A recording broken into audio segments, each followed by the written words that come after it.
And it's going to happen again and again. Has to happen.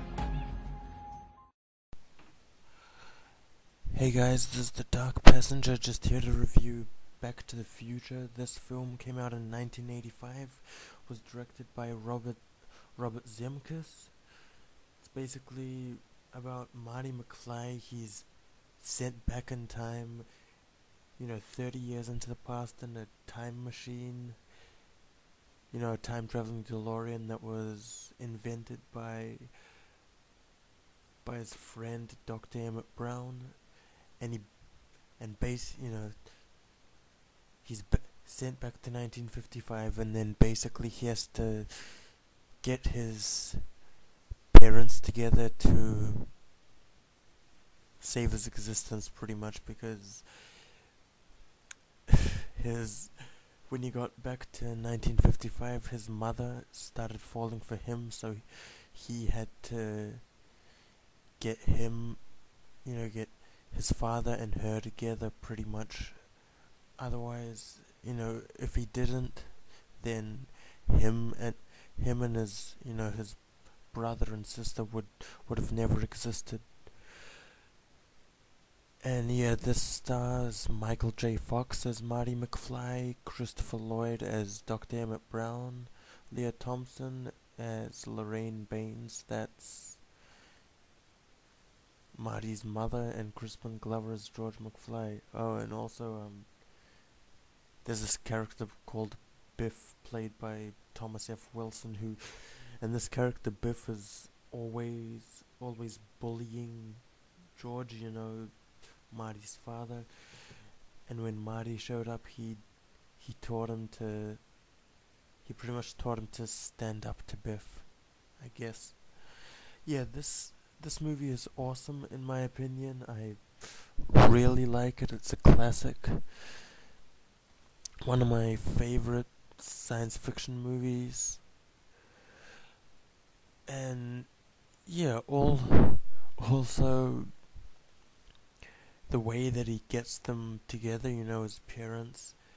He basically, she shows up, Lorraine, at his, at Doc Brown's house, because he found the Doc Brown of 1955 and got him to help him send him back to 1985. She shows up there and just kind of asks him to the dance, to this dance that's coming up.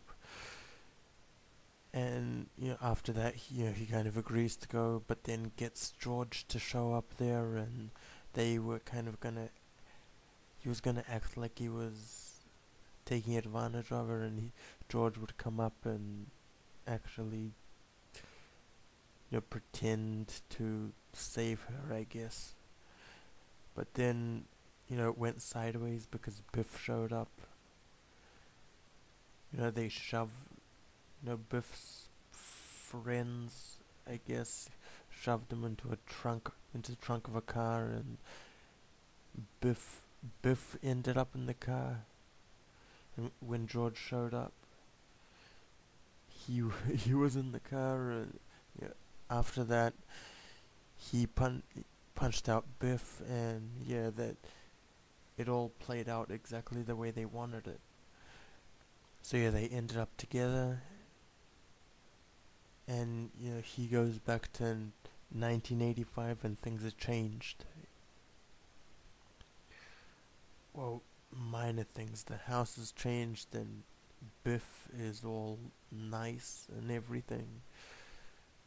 Just just those kinds of things.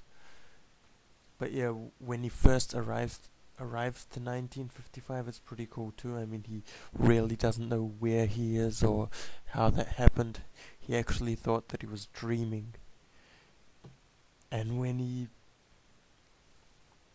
woke up, I guess he kind of still couldn't believe that he'd been in, when he woke up in his room in 1985, when he came back, he probably still couldn't believe that he'd been in 1955, still thought it was a dream.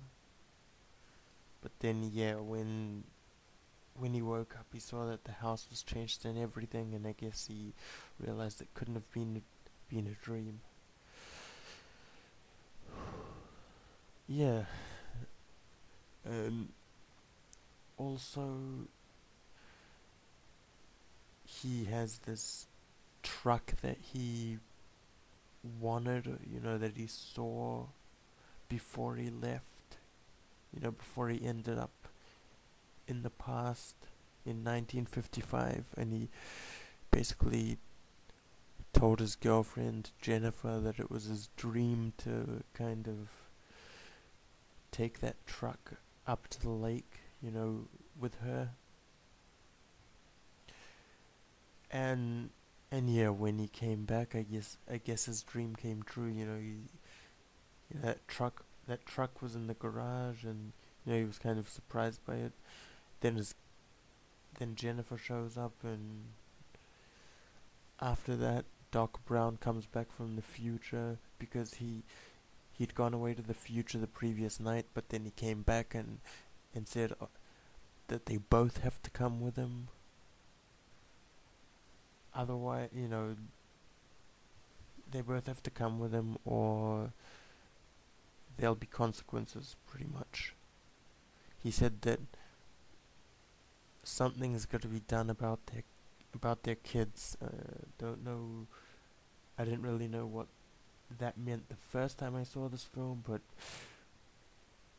when I saw the second one for the first time, yeah, I did understand it. Anyway, this is a great movie. I definitely would recommend it. That's pretty much all I gotta say on Back to the Future. Thanks for listening. Subscribe. Stay tuned for my review of Back to the Future 2 coming soon. Peace.